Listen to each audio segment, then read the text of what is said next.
thanks for joining me on the stage today. I can't tell you how much money I put into the game of Space Ace. So I feel like I really had paid for your presence today. So thanks for joining us on the stage. I got a car payment out of you guys, and the kids have got fed. So then there you go. That was a win right there. Yeah. So, but before we go into Space Ace and everything like that, I wanted to kind of look a little bit back before you got into your careers and were you drawers when you were in school? Is this how you knew this is where you wanted to go? I mean, when did you have that, that moment that was like, this is what I want to do with my life? Pretty young in life, actually. I mean, as a kid, most children start drawing at a young age, and then there's kind of a cutoff, I think. Different interests, boys, growing up, nobody draws anymore. But as a child, I loved it, and I knew that I was going to go down that path as an artist, but I didn't know that I would get into animation, even though I loved it as a child, until maybe in my early 20s, where that was the way I wanted to go. Mm-hmm. But yeah, it usually starts from a very young age. Okay. Yeah, same with me in terms. I think that's. But the thing was, I thought, well, I'm going to be doing this. Animating. I used to make flip books. I used to play with puppets. I used to talk into a tape recorder. I would, when I graduated from high school, my father bought me a camera that I could shoot movies frame by frame. He didn't know what I was talking about. Oh, wow. So, which meant Super 8. Mm-hmm. So I was training myself on Super 8 a lot and making flip books. But I never thought I'd become a professional. It was a lucky break to have been introduced to Iwo Takamoto, who was a producer at Hanna-Barbera. Oh, wow. And he saw this animation I was making, and so I got a job there getting trained as an image maker. Mm-hmm. They weren't really doing that, but I got to do that. So that's awesome. That's awesome. Yeah. So I guess, was there a teacher that kind of helped you with your craft, or was this something that just kind of developed and you just kind of, because we have some friends that actually are drawers as well. They don't do it professionally or anything, but I'm always amazed on how well or how great that is. And I to be honest, I have a problem drawing a box. So I'm like, it just still blows my mind on what someone can do on a piece of paper with just a pencil and everything. So how does that craft develop? Other than just practice, but was there a teacher that basically? Yeah. Everybody has a different story. For me, I went to art school to become an illustrator, and I was only there for about a year and a half, and I had to drop out for financial reasons, which was terrible to me, but it was actually the best thing that could have happened, because a neighbor of ours who worked at Walt Disney Studios said they have a training program, an animation training program, and I put together a portfolio. And from there, I got into that, and one of the 9 old men was Eric Larson, was my mentor, which was incredible. I was very young at the time, so this was all heady stuff, knowing what I was involved in. And the second phase of the training program, I didn't make the cut because I wasn't Disney enough, which I find... You weren't what? Disney. Disney enough? My drawing or whatever I did, they didn't feel it was what they were looking for at Disney at the time. And I find that ironic since I've been back several times working on a lot of movies. But at the time, I was so crestfallen. But I had met Don Bluth. Mm-hmm. And he was the one who said, don't get out of the business. But I thought, I was at the pinnacle. I was at the, the Taj Mahal of animation. Right. And from there, I went to Filmation, and I was hired right away and went into layout, because I did not want to do their limited animation. I was that snooty, But that was great, and I worked with a former Disney artist who was another mentor for me. But that's how I started. So obviously you said your dad kind of encouraged that as well, but did you have any other instructor or anything like that that was kind of pivotal, or a mentor like Eric or Don? My situation is like hers. I mostly learned on the job. Oh, really? And I imagined and made puppets and played with flip books and made Super 8 cartoons, and so, and that's kind of not stupid. So, and it was luck to get, there was a training program. I didn't even know that. So now I don't know how to answer that. So you worked on an interesting show that I never heard of, but it was Sport Billy. It was a Yeah. it was a German-based animated show. Right. So like, did you have to go to Germany for this No, no, work, no. or how did that all? And how did you get to work on this show? Well, first of all, Lou Scheimer is a very, very smart businessman. Okay. Lou Scheimer was able to do the first redo of Star Trek and got the cast. So and this German company, Sport Billy in Germany is something that's already there. And I believe it had been an animated thing or something like that. And so they just brought the property over to America and produced it here. And then I believe it was a German, redubbed, and all that on those days. Anything in animation, anything in live action was always the way to make money in TV in those days was overseas. Oh, okay. That you would, you'd invest in voice actors to redub F Troop or anything. And the same with animation. So it was about that kind of thing. And it was written by Filmation, but I believe there was a producer from Germany that was really driving it, and Interesting. Yeah. Interesting. That's cool. So you said Star Trek, so that was going to lead me back over to Lorna. So apparently you worked on the animated series for a time. Is that correct? Briefly, I Okay. was on the Fat Albert show a lot, a little bit of Lassie, and then I actually created a show that NBC bought, and I was so young at the time. This was not the time of lawyers and agents. I was, I think, in my very early 20s, and I drew out something on a napkin and said, what if we do something like The Secret Life of Walter Kitty, off the Walter Mitty Yeah. idea and the movie, and they liked it, and I kind of developed the idea. It was sold, and I got $1,000, a pat on the head, and it was like, wow. But I did it. Oh my goodness. And they bought, I think, 13 episodes of it, and I looked it up in Wikipedia, and I was badly quoted by Lou Scheimer saying that she wanted the cats to be a certain way. It was about a cat's misadventures, and then I finally just thought, no, I can't worry about that. I know what I did at that time, and to me that was I was already starting that kind of mind thinking about development. So, but I was it was a good lesson also to learn. You really need people who support you. But I was too young at the time. I'll just go ahead and say, I know we're kind of close and everything in the amount of people here, but if you have questions, just go ahead and just shout it out. We're not worried about our lines and everything. So anything that's, sponsors up has a question, please shout it out and we'll answer it and all that stuff. So of course I knew you always have questions, but. I love talking to these guys yesterday. Yes. This thing that Disney seems to be doing about the last 10 years where they're taking a lot of their traditionally drawn films and doing them as live action. I see that as like a double-edged sword because on one hand, it can drive people back to the original source material.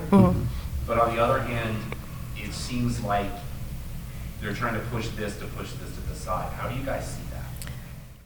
I don't, look, I think Disney, being the juggernaut that it is going to create as much material from original material as they possibly can. I didn't see The Lion King, but I know one of the directors very well, Rob Minkoff, and he basically said, look, let them do what they want to do as long as they give us credit, and they did. But, it's almost shot for shot, and they can't get, to me, the emotion that we actually got in the original movie. But they're not going to stop anytime soon, I believe. But, they've got new generations of kids, and they feel like, okay, they'll see something new. But to your point, I think it can drive you back and go, what was that original movie like? That's fantastic. But when you work on it, you get a little, possessive, if you will. So, yeah. I watched the new Lady in the Tramp live action. It's okay. You know, they did a Disney Plus and Flash. Yeah, it was the original was way better. Yeah. But I agree with you on you can't do the expressions of CGI that you do, especially with traditional 2D. Yeah. There's a certain magic and a certain just aesthetic to that just caters to it better. Well, I think the Lion King too is kind of a, I mean, you can talk about like the live action Aladdin, but the live action Lion King's like, this is just an animated movie. Yeah. It's just I mean, As much as they did with Will Smith and everything like that. You know, it's funny with that question, and I just want to add is like, there's been times when I've heard about the live action and all that stuff, and it's like, there's no way I'm ever going to see this. But it rekindles me, and I'm like, oh, let's go back and watch the original, because it's in the back of my mind. It doesn't always come forward, but when you get these live actions or these like coming soon kind of thing, it's like, oh, man, I haven't seen that forever. Let me go load up let me go find the VCR tape, and then a VCR that works, and then hook everything up and get to viewing and everything. So, Yeah. So I mean, what are your thoughts? I agree with Lorna. This is a company that has to take advantage of all its assets as often as possible, and so the choice of doing something in live action, I think, it's there. It's in the audience is there for this. Mm-hmm. So they're just going to take advantage of that, right? It's just business, you know. And I haven't seen any of these things, but you know, it's shot for shot. What the hell? So Fast. One of the ladies on the track, they changed it. Yeah, they would necessarily. But I watched it just to see it original. And I watched part of the Aladdin, but it made me finish it. I never got to it. And I never watched the movie. I watched the original. I'm not my favorite. I haven't watched Lady and the Tramp. I didn't even watch it's, they did a live action 101 Dalmatians, then you also got this spinoff of Cruella and everything like that, which it looks pretty cool and everything, but I don't know, I can't. It's kind of hollow. It is. That's a great definition. It's just, it's hollow. And I don't know if maybe it's just because I'm kind of a little bit of an old fart, and I like my original stuff. Prime example, Yeah. that animation, that film alone is its own character. Mm-hmm. And you can't duplicate that three-dimensionally. Yeah. No. I think Cruella, it had a lot of good stuff in it, but I feel like there was something missing there. But they had a lot of stuff to work with, and I like that they used the Iggy Pop song, and I like Emma Stone. I do like Emma Stone, yes. Yep. But it had a lot of cool stuff in it. I thought it was weird that the timeline didn't match up with the cartoon. But that was- Interesting. Okay. So when you guys, in the past, when you've taken on projects and everything like that, and you start to create the character and everything, how often have you submitted here's my design, and you've gotten the feedback nope, but you've never gotten direction or anything how many tries does it take usually to get it right, if you know what I mean? It doesn't matter if it's a design. Sometimes, it sparks the right response because you've been given it a lot of thought, what the character needs to be. But every part of animation is a trial and error kind of a situation, particularly if you're making movies, from big companies. You've got a lot of opinions, a lot of voices, which is a tough thing. Making movie by committee is daunting. Mm-hmm. So a good idea can be passed over and then, circle back and say, Right. yeah, that's exactly what we need. So there's a lot of variation in that process. But you better not be one to give up. That's all I can say. Oh, my goodness. So has there ever been a project that you worked on, you showed initial design, they're like, no, that's not what they want, and then maybe you come back to, yep, that's what we want, but they've started the project you know what, no, we think the first design was better, and kind of gone back to that? Or is it always a metamorphosing type process into that? I think it's more of that. Yeah. I just recently worked on a project where the main character, the design, had been what I thought set for a long time, All right. and then midstream it had a whole redo. I mean, very different kind of approach to it. Mm-hmm. And so everybody had to follow step, okay, redraw, but, that happens. Yeah. And not unusual. Have you had ever any experiences like that of where?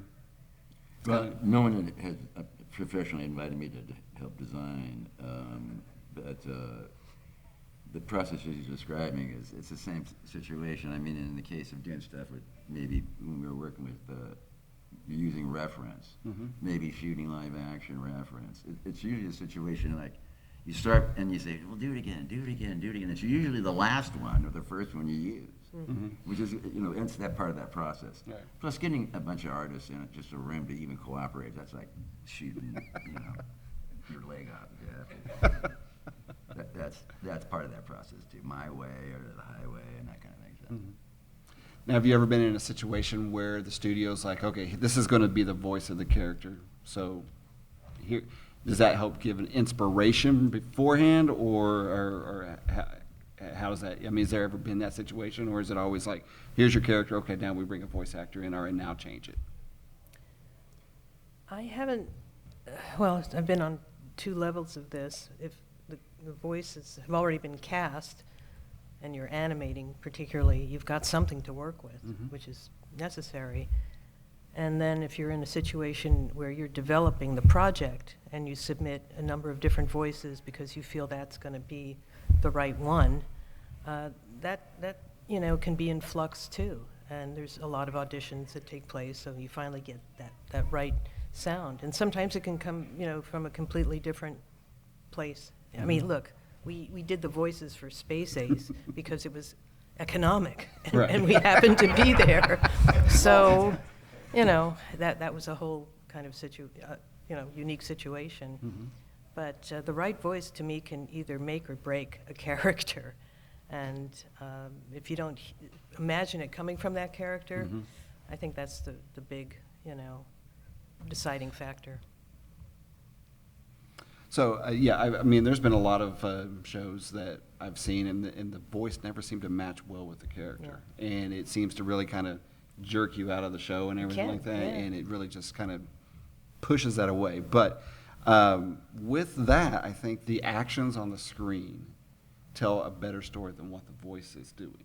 Is that well? That's sense? The life. You're seeing the character in movement and emoting.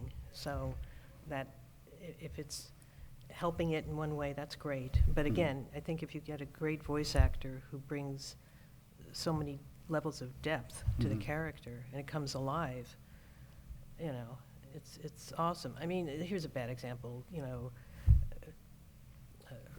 For Mufasa, what's his name, Jones, James Earl Jones. Yeah. You needed a voice with gravitas, and that's the voice. Yep. I think Timon, Pumbaa, everything was really cast correctly. So, but that takes time, and you need a great casting director, a voice, director who understands what the needs of the character are.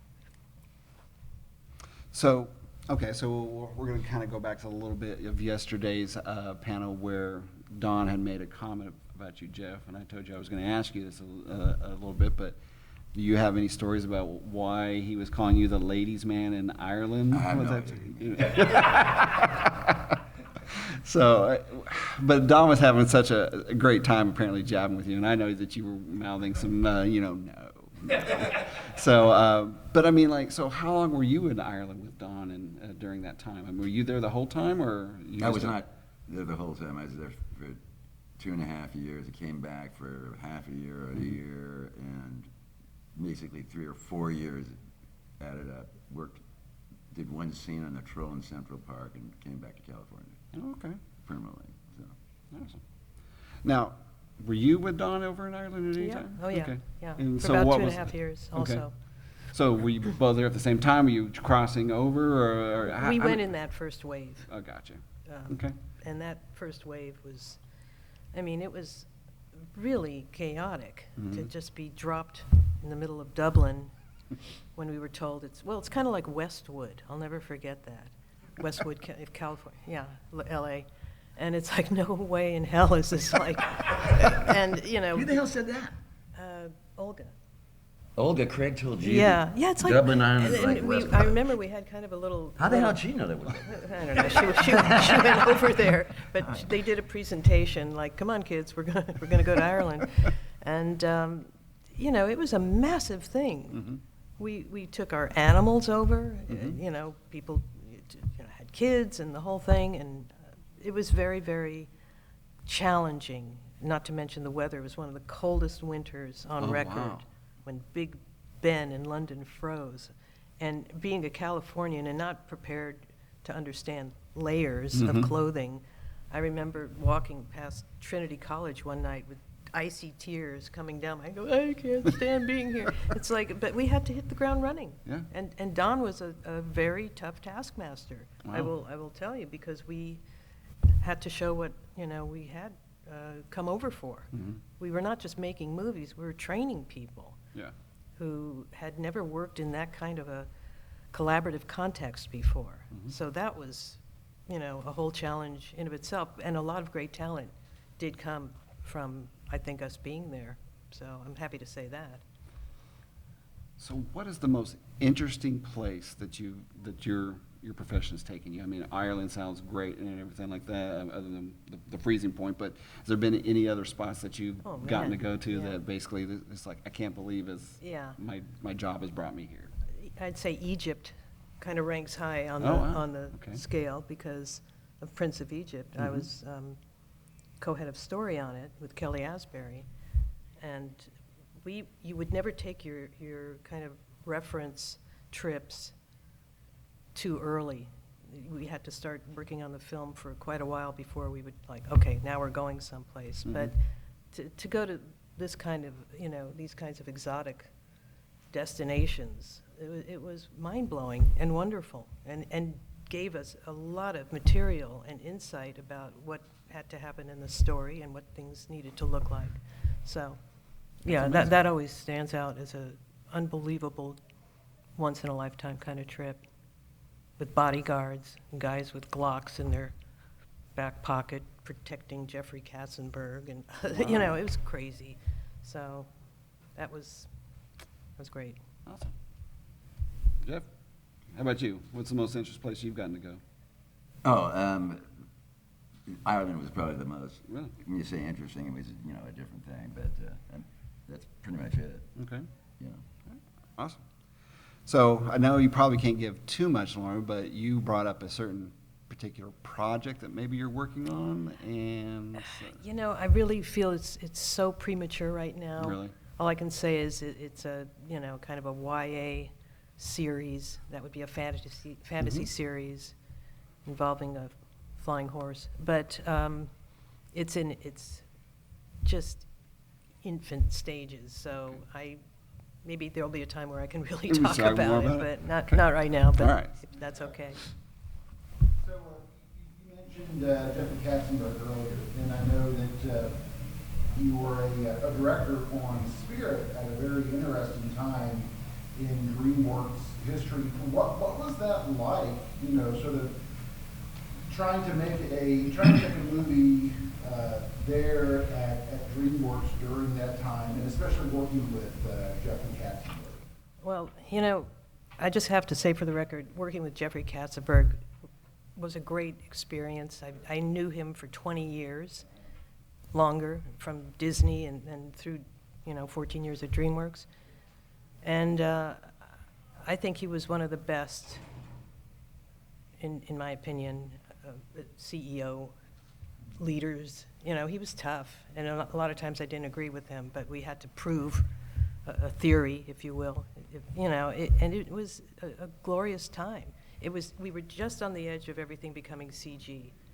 You know, once Shrek got into the mix, then it was CG land. But, you know, he was very supportive of what we were doing with Spirit, which was hand-drawn animation and CG. He called it tradigital. You know, he made that kind of name for it. But it was a wonderful time, very exciting time. Yeah. all right. So, you know, we've talked about your animation in movies and everything like that. When it comes to a video game, how different is that? creating the video game, the animation for it? Is there much of a difference between that and a movie, or? Well, Rick Dyer was the one who had the concept about how the laser disc would select, and he understood that. And so between him, Don, John, and Gary, they were able to get a production, not a schedule, but first of all the scenes were maybe 13 frames. Very short scenes all the time, and that and how to animate that and how to hook things up, and we made it up as we went, and it worked. Interesting. Dragon's Lair was was basically a pantomime kind of situation, whatever he's doing. And in the case of Don Bluth, we wanted to do personality in there and get voices and get a story that's a little more, I guess cohesive or something like that. So it was tough because the scenes are really short. We had only a certain amount of money, and Rick Dyer was right. He found the right graphics house to get that big boy happening. So we should interview him sometime. He's pretty smart. Really? He was 19 when he was doing this. Wow, that's amazing. So, if you're looking back at over your entire career, what is the one character that always pops to mind when you're like that was the most fun, my favorite to draw and work with? Wow, that's a good question. Well, yeah, that was a good movie, but what's really funny is when Space Ace gets eaten by himself in the video game, which I animated, and I did the voice, and so when you think just doing your own voice and people are, and you're eating yourself. I mean that's my favorite thing that comes to mind on that thing. So what I'm doing now, I'm making it my own, like Lorna's doing, is what I'm interested in doing more. I've come full circle, except it's not Super 8. It's a laptop computer, and like Ralph actually said, you have a studio in your lap. Mm-hmm. Okay. So what you got to do is find that and stick it on a screen, and because it's all there to use if you can get it with it. So that's what I've been doing, and having the time of my life. Yeah, that's the No one beauty of saying technology. stupid things to me, Yeah. telling me my footage is low. What does that mean? Your footage is low? Well, in what happens now, and on The Simpsons as an example, per week they need people in the animation department to do a certain amount of scenes. When I was in TV animation, you were judged on how much footage you could do. Now you watch these shows and you see a character do that, and you think, well, how couldn't you do that on a weekend, But what Filmation needed to have happen in Hanna-Barbera and a lot of this stuff is, for the most part, doing 90 feet a week, which is about a minute. So they really needed a minute from 50 people to live up to the expectations of the deadline and what money they want to spend. So that's how TV was in those days. Mm-hmm. And in the case of making movies, I mean, they just watch people get their job done, and hopefully, Mm-hmm. there's enough money at the end for the effects department to be Right. able to get done. So. I never knew that much was gone into just 1 minute of a screen time and everything. So, as you've gone through your career, it sounds like there was a lot of people working on a lot of aspects and everything. And I assume that now that the number of people have shrunk because of technology, or is that not the case? I mean, do you still see the same amount of people dedicated to a show or animating the show that you guys started with? Well, nobody's inking and painting, so that's gone in terms of who gets the part of the budget. Mm-hmm. But you're still digitally painting, somewhere. Mm-hmm. And so it seems to me there's about the same amount of people. What you need is some good, smart, hard-working people. Mm-hmm. Throwing numbers at it is, well, you can get to a certain point with that. But, Right. and that's pretty much how that goes. Interesting. It's interesting that computers have not really cheapened theater-going not at all. prices. They haven't cheapened. Budgets of movies are still huge. You would think more people, more technology. I mean, there are more departments. Mhm. You know, watch the credits. Oh, yeah. You know, there are a ton of people making movies. I know. For Yeah. one film. I know. It's funny. You go and watch some of the old shows, and the credits always used to be before the movie started. And it would Yeah. always go that way. And Yeah, now it's that's like, over. I was like, put it at the end because the movie will be over before anyone can watch it and everything. So now, are you guys? Do you guys have like pupils or something like that you're trying to pass your craft on to, that come to you and try kind of like what Don and Eric did for you guys? How do you mentor the next generation? Well, some people, they ask, well, how do you do it? And I show them. It's not. It's kind of a personal, lonely, you sit down and do it yourself kind of situation. Mhm. Anybody can flip. And if you can draw something half-assed, so you can, it's Mhm. the thing you do yourself. Flipping or how to approach a design or a particular kind of action, is a thing you just learn to do. Doing something on ones or doing something on fours, or what your action's supposed to be about. So it's just to kind of sit down and do. Yeah, I think mentorship is a new part of the journey for me in the last few years. Because I did go to Art Center and I considered an alumni, I mentored a student last year who is exceptionally talented, young girl. And, the students know the student life, and then they need to know what it's like being in the professional world. So I feel like it's kind of my duty to pass on the knowledge of what they may be anticipating. And I've done other panels, talking about different aspects of being in the business. And believe it or not, LinkedIn, I get some requests, which I'm going to help a young woman in the UK who needs to complete a module for her college, and it's, talk to a professional about certain things. And she's, interested in animation, obviously. So I said, do I want to? Of course I want to do it. And I told her what I was capable, of meeting with her on Zoom for however long. But I think it's important. This is important to hear, even just talking to people who have aspirations, as best we can. So pass the torch. Exactly. So during Don's panel yesterday, he made a comment that I wanted to kind of get your feedback on, is that the industry back then, there was not a lot of, and if I'm misspeaking, let me know, there seemed not to be a lot of women doing the work. Yeah. Now, as your career's gone through and everything, are you seeing more and more women come into the industry? I really am. Yeah.